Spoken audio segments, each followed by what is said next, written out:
ফিরে এলাম বিরতির পর। নামের গেরোয় দফায় দফায় বন্ধ হয়ে যাচ্ছে অ্যাকাউন্ট, যার জেরে কর্মক্ষেত্রে পড়তে হচ্ছে বিপুল ক্ষতির মুখে। রীতিমতো অতিষ্ঠ হয়ে এবার মেটার বিরুদ্ধে মামলা দায়ের করলেন এক আইনজীবী। তবে তাৎপর্যপূর্ণ বিষয় হলো, যে ব্যক্তি মামলা দায়ের করেছেন তার নাম মার্ক জুকারবার্গ। অর্থাৎ এক মার্ক জুকারবার্গ মামলা দায়ের করলেন অন্য এক মার্ক জুকারবার্গের বিরুদ্ধে। নামের গেরোয় দফায় দফায় বন্ধ হয়ে যাচ্ছে অ্যাকাউন্ট, যার জেরে কর্মক্ষেত্রে পড়তে হচ্ছে বিপুল ক্ষতির মুখে। রীতিমতো অতিষ্ঠ হয়ে এবার মেটার বিরুদ্ধে মামলা দায়ের করলেন এক আইনজীবী। তবে তাৎপর্যপূর্ণ বিষয় হল, যে ব্যক্তি মামলা দায়ের করেছেন তার নাম মার্ক জুকারবার্গ। অর্থাৎ এক মার্ক জুকারবার্গ মামলা দায়ের করলেন অন্য এক জুকারবার্গের বিরুদ্ধে। ঘটনা প্রকাশ্যে আসতেই শোরগোল শুরু হয়েছে। সংবাদ মাধ্যম সূত্রে জানা গিয়েছে, মার্ক জুকারবার্গ নামে ওই আইনজীবী আমেরিকার ইন্ডিয়ানার বাসিন্দা। গত ৩৮ বছর ধরে আইনের পেশায় যুক্ত সে। তার অভিযোগ, সম্পূর্ণ অন্যায়ভাবে গত ৮ বছরে ৫ বার তার অ্যাকাউন্ট ব্লক করা হয়েছে। প্রতিবারই দাবি করা হয়েছে তিনি অন্য কারো নাম ভাড়িয়ে ফেসবুক অ্যাকাউন্ট খুলেছেন। বারবার এই ঘটনার জেরে কয়েক হাজার ডলার আর্থিক ক্ষতির মুখে পড়তে হয়েছে তাকে। তার প্রচুর মক্কেল ফেসবুক মারফত তার সঙ্গে যোগাযোগ করেন, সেটি বন্ধ হওয়ায় বিপুল ক্ষতি হয়েছে তার। এর ফলেই ম্যারিয়ান সুপিরিয়র কোর্টে মেটা বা ফেসবুকের বিরুদ্ধে দায়ের হয়েছে এই মামলা। শুধু তাই নয়, আইনজীবীর দাবি, মেটা তার $১১,০০০ মূল্যের বিজ্ঞাপন সরিয়ে তার সঙ্গে হওয়া চুক্তি লঙ্ঘন করেছে।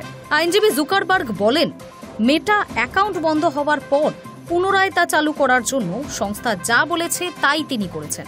ছবিযুক্ত আইডি, ক্রেডিট কার্ড এবং নিজের বেশ কয়েকটি ছবিও দেন। সংস্থার তরফে জানানো হয়, যদি এই স্থগিতাদেশ সঠিক নয় বলে মনে হয় তাহলে আপনি আপিল করতে পারেন। পরদিনই আমি আপিল করি, কিন্তু ৪ মাস পরও ওদের তরফে কোনো প্রত্যুত্তর আসেনি। আইনজীবীর দাবি, শেষবার যখন অ্যাকাউন্ট বন্ধ করা হয়েছিল তা পুনরায় খুলতে ৬ মাস লেগে যায়। আমি জানি না আর কিভাবে তাদের দৃষ্টি আকর্ষণ করব, তবে মেটার তরফে এই অ্যাকাউন্ট বন্ধের বিষয়টিকে অনিচ্ছাকৃত ভুল বলে দাবি করা হয়েছে এবং ভবিষ্যতে এটা যাতে না হয় সেদিকে খেয়াল রাখা হবে বলেই জানানো হয়েছে।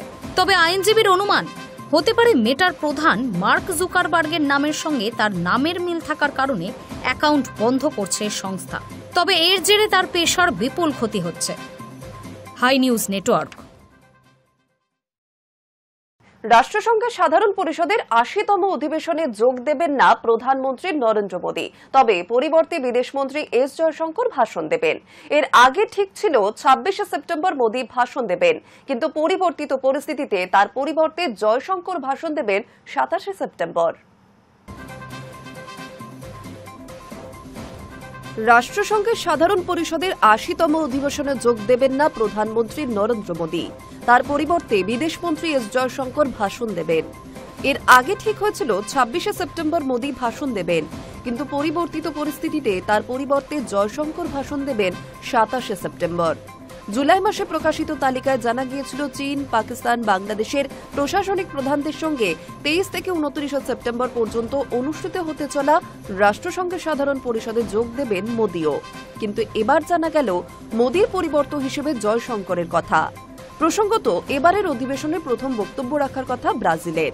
এরপরই আমেরিকার প্রতিনিধি হিসেবে প্রেসিডেন্ট ডোনাল্ড ট্রাম্প ভাষণ দেবেন। ক্ষমতায় পরিবর্তনের পর এটাই রাষ্ট্রসংঘে তার অধিবেশন। বলে রাখা ভালো, নিউ ইয়র্কে হতে চলা এই অধিবেশনে ট্রাম্প কি বলবেন সেদিকে কড়া নজর থাকবে নয়াদিল্লির। সাম্প্রতিক অতীতে শুল্ক যুদ্ধের আবহে ট্রাম্পের নানা বক্তব্যে দুই দেশের সম্পর্কের বিবিধ টানাপোড়েন সামনে এসেছে। এদিকে সম্প্রতি এসসিও বৈঠকে মোদীকে পুতিন ও জিনপিং এর পাশে দেখে ট্রাম্প সোশ্যাল মিডিয়ায় লিখেছেন, মনে হচ্ছে রাশিয়া ও ভারতকে অন্ধকার চীনের কাছে হারিয়ে ফেলেছি। বিদেশ মন্ত্রকের তরফে জানানো হয়েছে, এই পোস্ট নিয়ে কিছু বলার নেই এখনো পর্যন্ত। এর আগে প্রাক্তন মার্কিন নিরাপত্তা উপদেষ্টা জন বল্টন বলেছেন, ট্রাম্প ও মোদীর সম্পর্ক শেষ হয়ে গিয়েছে। এবার ফের ট্রাম্পকে ভারতের সঙ্গে সম্পর্ক নিয়ে মুখ খুলতে দেখা গিয়েছে। পরে ট্রাম্প ব্যাখ্যা করে বলেছেন, তার এই ধরনের মন্তব্যের নেপথ্যে রয়েছে তার হতাশা। এবার রাষ্ট্রসংঘে তিনি কি বলেন এবং ভারতের তরফেও সেই প্রসঙ্গে কিছু বলা হয় কিনা সেদিকেই নজর থাকবে ওয়াকিবহাল মহলের। Hi news network.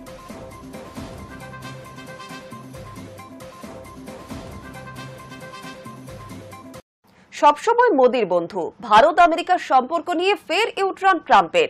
এবার কি যুক্তি দিলেন? ভারতের উপরে আমেরিকার দাদাগিরি। মার্কিন প্রেসিডেন্ট ডোনাল্ড ট্রাম্প ভারতের শুল্ক চাপিয়ে ট্রাম্প চেয়েছিলেন রাশিয়াকে চাপে রাখতে, তবে তার সেই পরিকল্পনা খুব একটা কার্যকর হয়নি। মার্কিন প্রেসিডেন্ট ভারতে 50% শুল্ক জারি করতেই কাছাকাছি এসেছে চীন, রাশিয়া ও ভারত, আর তাতেও আপত্তি ট্রাম্পের। শুক্রবারই তিনি পোস্ট করে লিখেছিলেন, চীনের কাছে হয়তো ভারত ও রাশিয়াকে হারিয়ে ফেললাম। এবার সেই মন্তব্যের ব্যাখ্যা দিলেন ট্রাম্প। মার্কিন প্রেসিডেন্ট ডোনাল্ড ট্রাম্প বলেন, নরেন্দ্র মোদী আমার খুব ভালো বন্ধু, আমাদের বন্ধুত্ব অটুট। শুল্ক বাদ নিয়ে ভারত মার্কিন সম্পর্কের অচলাবস্থার মধ্যেই ট্রাম্পের এই মন্তব্য নিয়ে কৌতূহল তৈরি হয়েছে।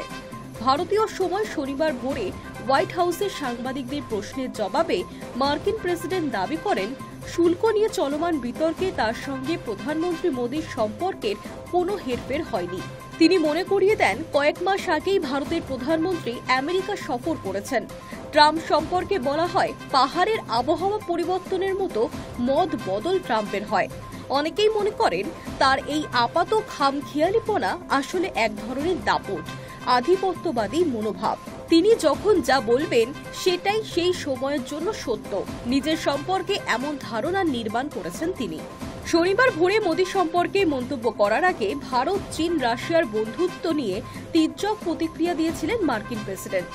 চীনে সদ্য অনুষ্ঠিত সাংহাই কোঅপারেশন অর্গানাইজেশনের বৈঠককে এই তিন দেশের বোঝাপড়ার নয়া উদ্যোগকে ভালোভাবে নেননি মার্কিন প্রেসিডেন্ট। বলেছিলেন, মনে হচ্ছে ভারতকে আমরা ভারত রাশিয়ার কাছে হারালাম। এই পোস্টের সঙ্গে রাশিয়ার প্রেসিডেন্ট ভ্লাদিমির পুতিন, চীনের শি জিনপিং এবং ভারতের প্রধানমন্ত্রী নরেন্দ্র মোদীর হাসি মুখের ছবি জুড়ে দেন। নিজের সোশ্যাল মিডিয়ায় এই মন্তব্য নিয়ে প্রতিক্রিয়া চাওয়া হয়েছিল। তখনই ট্রাম্প প্রধানমন্ত্রীর সঙ্গে তার সুসম্পর্ক অটুট বলে দাবি করেছেন। তাকে প্রশ্ন করা হয়েছিল, তিনি এই পরিস্থিতির জন্য চীনকে কতটা দোষারোপ করতে চান। জবাবে ট্রাম্প বলেন, আমার মনে হয় না আমরা তা করেছি। ভারত রাশিয়া থেকে এত তেল কিনছে দেখে আমি খুবই হতাশ হয়েছি। আমি তাদের জানিয়েছি, আমরা ভারতের উপর খুব বড় শুল্ক আরোপ করেছি, 50%, খুব বেশি শুল্ক। তবে আপনারা জানেন যে মোদীর সাথে আমার খুব ভালো সম্পর্ক। তিনি কয়েক মাস আগেও এখানে ছিলেন। গত 27 অগাস্ট থেকে নয়া মার্কিন শুল্ক হার বলবৎ হয়েছে। 50% শুল্কের মধ্যে 25% হল রাশিয়া থেকে ভারতের জ্বালানি তেল কেনার জরিমানা। আমেরিকার অভিযোগ, রাশিয়ার থেকে সস্তায় জ্বালানি তেল কিনে ভারত আসলে মস্কোকে ইউক্রেনের বিরুদ্ধে যুদ্ধে অর্থ যোগাচ্ছে। অন্যদিকে ভারতের দাবি, তারা যে দেশ থেকে সস্তায় জ্বালানি পাবে সেই দেশ থেকেই কিনবে। তৃতীয় কোনো দেশের এই ব্যাপারে নাক গলানোর সুযোগ নেই। Hi news network.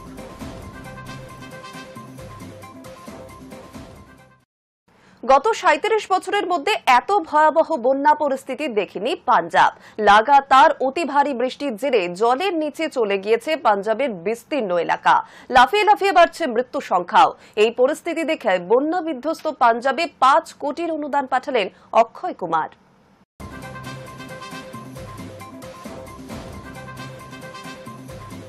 একই ক্যারিয়ারে ফ্লপের ফাড়া।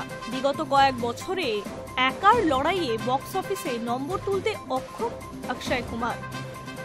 গত 4 বছরে হিটের মুখ পর্যন্ত দেখেননি তিনি। খিলাড়ি যে ক্যারিয়ারের বেশ দুঃসময়ের মধ্যে দিয়ে যাচ্ছেন, সেটা তার সিনেমার ব্যবসার গ্রাফে চোখ রাখলেই বেশ বোঝা যাবে। তবে নিজের ফ্লপ বাজার হলেও মানব সেবা থেকে নিজেকে দূরে সরিয়ে রাখেননি অক্ষয়।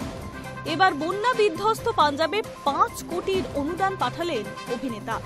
যদিও এই অর্থ সাহায্যকে অনুদান বলতে নারাজ অক্ষয়। খিলাড়ির কথায় এটা অনুদান নয়, বলুন সেবা। প্রসঙ্গত, গত 37 বছরের মধ্যে এত ভয়াবহ বন্যা দেখেনি পাঞ্জাব। লাগাতার অতি ভারী বৃষ্টির জেরে জলের নিচে চলে গিয়েছে পাঞ্জাবের বিস্তীর্ণ এলাকা। লাফিয়ে বাড়ছে মৃত্যু। পরিস্থিতি এতটাই গুরুতর যে পাঞ্জাবকে বিপর্যস্ত রাজ্য হিসেবে ঘোষণাও করেছে আপ সরকার। দিনরাত এক করে উদ্ধার কার্য চালাচ্ছে আর্মি, নেভি ও বায়ুসেনারা। এই রকম অবস্থায় বন্যা বিধ্বস্ত পাঞ্জাবের ত্রাণ তহবিলে অর্থ সাহায্য করলেন অক্ষয় কুমার। যে টাকা দুর্গতদের পুনর্বাসনের কাজে ব্যবহার করা হবে বলে জানিয়েছেন তিনি। এই প্রসঙ্গে বলিউড সংবাদ মাধ্যমের মুখোমুখি হয়ে অক্ষয় কুমার বলেন, এই বিষয়ে আমি আমার ভাবনাটা একটু ব্যাখ্যা করতে চাই।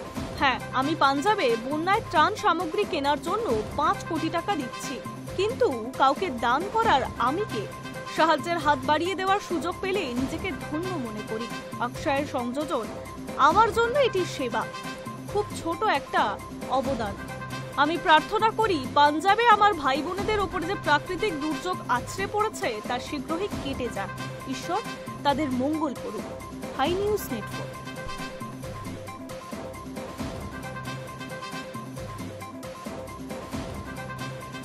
নিউজ টুডে এখন এই পর্যন্তই। আরো অন্যান্য খবরের জন্য নজর রাখুন হাই নিউজে। নির্ভীক, নিরপেক্ষ।